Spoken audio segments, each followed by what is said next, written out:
Sixth unit మిస్బిల్ the water. ఇది CBSE సిలబస్లో 10th క్లాస్లో 6th లెసన్ అనమాట. The first plate. ఇక్కడ గ్లోసరీ నేను ఇంపార్టెంట్ అన్నీ ఇచ్చాను. ఇవి మీకు రావాలి, కంపల్సరీగా బైహార్ట్ చేయాలి. గ్లోసరీ ఎప్పుడు కూడా బైహార్ట్ చేస్తేనే తప్పదనమాట, లేదంటే రిపీటెడ్గా యూజ్ చేయాలి the same word. Crossed my mind, coming to my mind, సడన్గా బ్రెయిన్లోకి వచ్చింది, గుర్తొచ్చింది.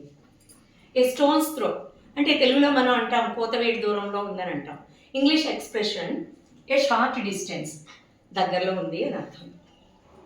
ఎమినెంట్లీ, గ్రేట్లీ, వెరీ, చాలా ఎక్కువగా, గొప్పగా. Thraldom, being under the control of, మన స్వాధీనంలో. హాస్టైల్, హాస్టైల్ అంటే unfriendly. Profound, intense. Appalling, shocking.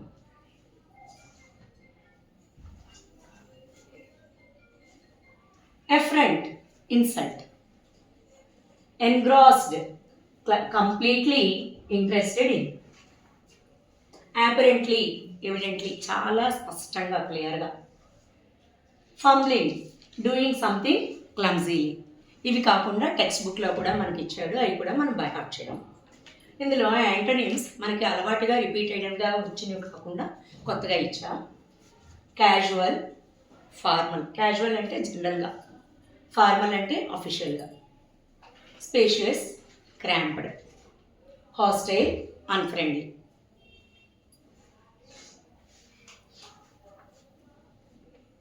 Leave, follow. ఇది చిన్నప్పటి నుంచి మనం చదువుకుంటుంది, కానీ ఒక్కొక్కప్పుడు కన్ఫ్యూజ్ అవుతారని మళ్ళీ ఇచ్చాను. Peacefully, angrily. Extreme, slight. Distressed, calm. Distressed అంటే టెన్షన్గా ఉండటం, టెన్షన్ పట్టడం, అది డిస్ట్రెస్డ్, కామ్. Apparently, vaguely.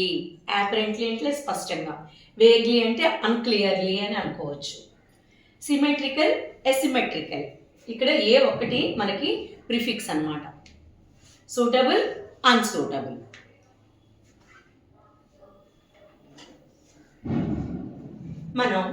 మనకి అదర్ ఫార్మ్స్ కూడా ఉన్నది క్వశ్చన్లో, మనకి వొకాబులరీలో మీకు యాడ్ అవుతుంది కాబట్టి ప్రతి లెసన్కి కూడా కొన్ని యాడ్జెక్టివ్ నుంచి నౌన్ ఫామ్ అవ్వచ్చు, నౌన్ ఫామ్ నుంచి యాడ్జెక్టివ్ అవ్వచ్చు, వెర్బ్ నుంచి నౌన్ అవ్వచ్చు, ఎలాగైనా ఇస్తారు. కాకపోతే మనకి బేసిక్గా తెలిసి ఉండాలి.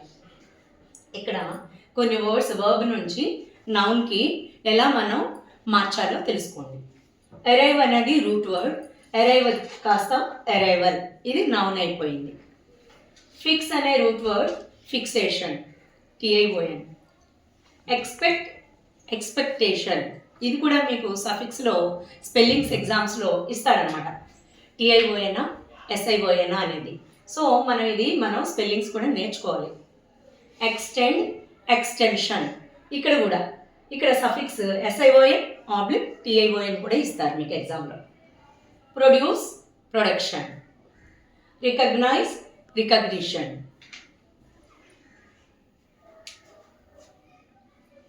అట్లనే కొన్ని ఇంపార్టెంట్ యాడ్జెక్టివ్స్ నుంచి నౌన్ ఫామ్లోకి మార్చుకోవటం. Religious, religion. Simple, simplicity. ఇక్కడ స్పెల్లింగ్లో చూసుకోవాలి. SIMPLE సింపుల్ అయినప్పుడు SIMPLICITY సింప్లిసిటీ. Confident, confidence. ఇక్కడ కూడా మీకు సఫిక్స్లో అడగచ్చు. ANCE/ENCE ఇస్తాడనమాట. అంచేత మీరు స్పెల్లింగ్ నేర్చుకోవాలి. Hopeless, hopelessness. పబ్లిక్ ఎగ్జామ్ దృష్టిలో పెట్టుకుని క్వశ్చన్ టెక్స్ట్ బుక్ వెనకాల ఇచ్చిన క్వశ్చన్స్ కాకుండా నేను ఇంపార్టెంట్ పారాగ్రాఫ్స్ తీసుకున్నాను. పారాగ్రాఫ్కి అనుబంధంగా 5 or 6 క్వశ్చన్స్ ఇచ్చాను. మనం ఇక్కడ చూస్తే the creatures that emerged from, ఇక్కడ as far from my bed as possible, ఇక్కడ ద క్రీచర్. ఈ పారాగ్రాఫ్కి రిలవెంట్గా నేను ఒక 5 క్వశ్చన్స్ ఇచ్చాను. First one is this: what is the creature that referred here? ఇక్కడ క్రీచర్ అన్నాడు కదా, దేన్ని ఉద్దేశించి? The creature that is referred here is Mijbil the otter. How did the author describe the animal? ఇక్కడ ద యానిమల్ అన్నా, creature అన్నా, Mijbil the voter, గుర్తుపెట్టుకోండి. The author describe the animal as a very small medievally conceived dragon. ఇదంతా పారాగ్రాఫ్లో ఉంది. ఎప్పుడు కూడా comprehensions పారాగ్రాఫ్ని 2-3 సార్లు చదవాలి. అలాగే క్వశ్చన్ కూడా 2-3 సార్లు చదివి అర్థం చేసుకుంటే ఆన్సర్ ఎక్కడుందో మీరు లొకేట్ చేయగలరు. How was the author during the first 24 hours? అంటే ఇక్కడ ఆథర్ ఏం చేశాడంటే దాన్ని పెటానిమల్గా తీసుకున్నాడు. దాని రూమ్లో పెట్టిన తర్వాత ఫస్ట్ 24 hours అది ఎలా బిహేవ్ చేసింది అనేది ఇక్కడ question. He was aloof. Aloof అంటే ఒంటరిగా ఉండడం, కలవకుండా ఒక మూలను ఉండటం. He was aloof and indifferent for the first 24 hours. Why was Mijbil named after Maxwell? Maxwell పేరు మీదుగా మిస్బుల్కి నామకరణం చేశారు సైంటిస్ట్. ఎందుకని? Mijbil was named after Maxwell because it belong to a race unknown to science. అంతవరకు సైన్స్కి అందని జీవి అనమాట. ఫస్ట్ మ్యాక్స్వెల్ దాన్ని అడాప్ట్ చేసుకున్నాడు పెటానిమల్గా. ఆ విధంగా లోకానికి తెలిసింది కాబట్టి మ్యాక్స్వెల్ పేరు మీదుగా కూడా వచ్చింది. అదంతా మనం రాయనవసరంలే, పారాగ్రాఫ్లో ఇది ఉంది కనుక ఇలా డైరెక్ట్గా రాసేయచ్చు. 5th one, where did the author reside? అంటే ఈ పారాగ్రాఫ్లో మీకు అర్థమైపోతుంది ఆథర్ ఎక్కడ ఉంటున్నాడు. రిసైడ్ అంటే ఉండటం. The author resided at one of the consulates room. Second paragraph, he spent hours shuffling a rubber ball నుంచి on the floor at my feet. ఈ పారాగ్రాఫ్లో పాసిబుల్ క్వశ్చన్స్ నేను ఇక్కడ ఇచ్చా. What was Mijbil's real play? వాడికి ఆటలు ఆడడం నేర్చుకున్నాడు, అందులో ఏ ఆట ఎక్కువగా ఇష్టంగా ఆడుతున్నాడు. Misbules real play was that when he lies on his back and juggles with small objects between his paws. What were Misbules favourite toys? Misbules favourite toys were marbles. చిన్న చిన్న గచ్చిపిక్కలు ఉంటాయి, అవి marbles. Third question, why was Maxwell afraid of transporting Miss to England? ఆయన ఇరాక్లో ఉన్నాడు, ఇంగ్లాండ్కి వెళ్ళాలి, ఇది animal కదా, దాన్ని ట్రాన్స్పోర్ట్ చేయడానికి ఎక్కువగా ఎందుకు భయపడ్డాడు? He was afraid because the British Airlines would not fly animals. British airlines strict కాబట్టి యానిమల్స్ని ఫ్లైట్లో వెళ్ళడానికి ఎలా చేయరేమో అని భయపడ్డాడు. Why did Maxwell book a flight to Paris? మరి ప్యారిస్కి, ఇంగ్లాండ్కి వెళ్ళకుండా ప్యారిస్కి ఎందుకు ఫ్లైట్ బుక్ చేశాడు? Maxwell booked a flight to Paris because he had a doubt that British airlines wouldn't fly animals.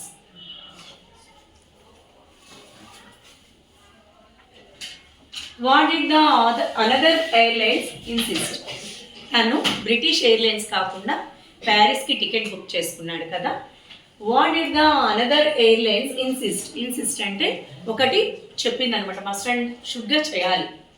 The another airlines insisted that meet should be packed in a box that more than 16 inches, that not more than 16 inches.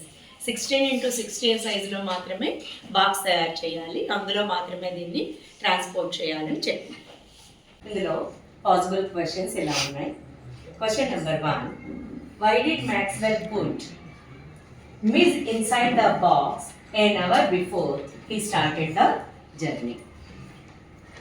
Maxwell put Misbill inside the box an hour before because he wanted Mitch accustomed to it so that there wouldn't be any problem during the journey. ఫ్లైట్లో వాళ్ళు 16x16 సైజులోనే box తయారు చేసి అందులో పెట్టాలని చెప్పారు కాబట్టి ముందుగా అలవాటు చేద్దామని, ఎకస్టమ్ టు అంటే ముందుగా అలవాటు చేద్దామని మిస్బిల్ని ఆ బాక్స్లో పెట్టాడు. గంట ముందుగానే పెట్టేశాడు ఆయన. What was the appalling spectacle that Maxwell mentioned? Appalling అంటే షాకింగ్ అన్నమాట. The appalling spectacle that Maxwell mentioned was that there was complete silence from the box, but from its air holes and chinks around the lid, blood had trickled and dried. ఆయన చాలా shock అయ్యాడు. ఆ బాక్స్లో పెట్టాక ఎటువంటి sound లేదు, extreme silence ఉందన్నమాట. కాకపోతే ఆ లిడ్ మూత దగ్గర ఎయిర్ హోల్స్ ఉంటాయి కదా, గాలి లేకపోతే చచ్చిపోతుంది కాబట్టి ఎయిర్ హోల్స్ పెట్టాడు. ఆ ఎయిర్ హోల్స్ నుంచి బ్లడ్ ఉంది అనమాట, బ్లడ్ స్టెయిన్స్ ఉన్నది, అది కూడా డ్రైడ్ ఆరిపోయింది. And next question, how was Miss after attempting to escape from the box? Box నుంచి ఎస్కేప్ అవడానికి చాలా ట్రై చేసిన మిస్ తర్వాత బాక్స్ నుంచి ఓపెన్ చేశాక ఎలా ఉంది? Miss was exhausted. ఎగ్జాస్టెడ్ అంటే too much tired and miserable, చాలా చికాగ్గా ఉంది. Where was Maxwell seated? Maxwell ఎక్కడ కూర్చున్నాడు అంటే ఫ్లైట్లో. Maxwell was seated at the extreme front. ఇదంతా కూడా డైరెక్ట్ క్వశ్చన్స్ ఇచ్చాడు పారాగ్రాఫ్లో నుంచి. There is a word that means shocking. What is that? Shocking అనే మీనింగ్ వచ్చేలాంటి వర్డ్ ఈ పారాగ్రాఫ్లో యూజ్ చేశారు. అది ఏంటి? దాన్ని మనం పికౌట్ చేయాలి. That is appalling. That's it for this lesson.